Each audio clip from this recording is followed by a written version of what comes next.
Hey guys, this is Kev again from Kripke the Chameleon and Friends, and today I'm going to show you how to set up your very own small indoor pond.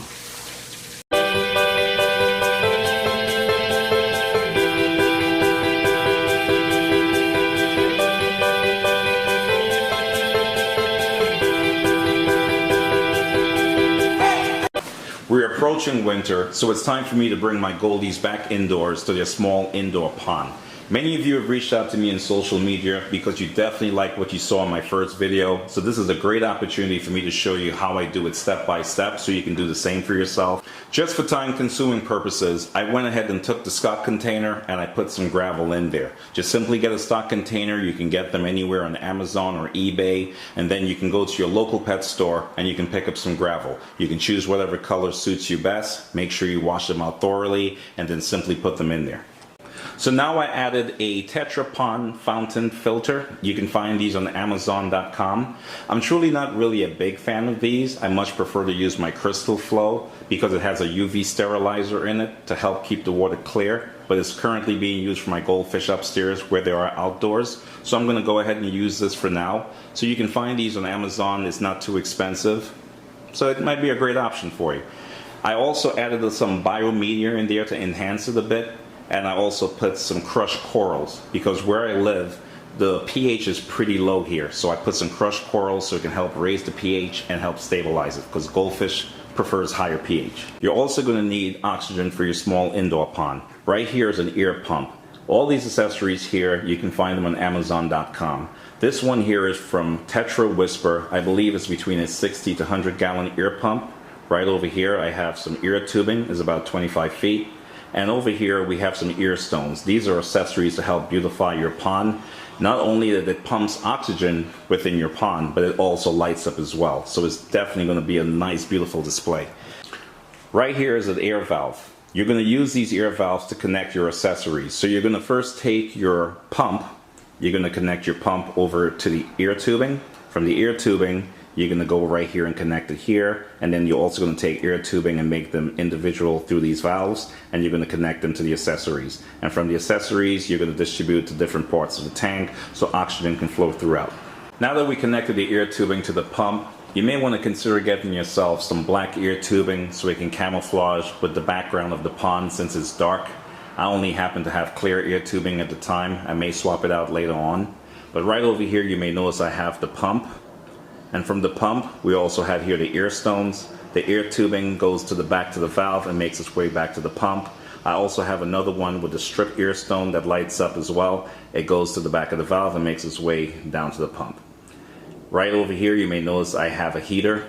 You may or may not need a heater. My living room temperatures drops in the winter really low. So I tend to get myself a heater so I can keep the temperatures anywhere around 70 degrees because that's what my goldfish is used to, even though I know they can handle a lot less. And you may also want to get yourself a thermometer. Just throw it in there so you can definitely keep an eye on the temperatures. So we're going to go ahead and fill up the pond. Now that we filled up the pond, you'll notice I only have the filter running and I didn't turn on any of the other accessories. That's only because I want the tank to have a proper cycle and I'm going to allow it to run for a few weeks. The reason I'm going to do this because there's no immediate rush for me to bring my goldfish down, and I highly suggest you guys do the same, even though there are products out there to help you speed the process along. This filter comes with many attachments, but you may notice that I have a dome the way the water is pouring out. The reason I chose that attachment over the others is because it keeps the water contained from spilling out into your floors and splashing all over your walls, so you may definitely want to consider that option as well. Okay guys, these are some of the products that I use to get the cycling process during and after. Right here we have the Fluval Biological Enhancer. Some people use this from as far as putting it into the water and introducing the fish right away. I'm definitely not going to do that. We're going to go through the entire cycle process, but these are different things to help jumpstart it. Right here we have Stress Coat. I use the Stress Coat whenever I'm introducing fish to my pond. So that can definitely dechlorinate the water as well as help them with any sort of stress issues. We also have here Prime. A lot of people use this. This is what I use primarily when I'm doing my water changes. So this is definitely going to be a good choice. It also detoxifies ammonia, nitrates, and nitrites. Right here is the most important thing where I believe everyone should have. It's a master kit. This is a master test kit that I use. It's from API Freshwater Master Test Kit. This allows you to monitor your pH levels. It also gives you the ability to check your ammonia levels, nitrates, nitrites. This is definitely something you're going to want to use when you're going through the cycle process. So I definitely highly suggest you get something like this. Go to your local pet store. I'm definitely a big advocate for going to family-owned pet stores. They definitely take care of their fish, and they have a lot of these products. Or you can also go on Amazon.com, or you can look it up on eBay. So guys, now it's a few weeks later, and I added a few of my jumbo-sized goldfish. The 3 of them are over 7 inches, and I had them for a few years. Be sure to look out for future videos where I'm going to rotate many of my other goldfish, so you'll see the different ones that I have. So now I just showed you guys a step-by-step on how you go ahead and build yourself a small indoor pond. I also have here a little remote control. This is where I turned on the lights.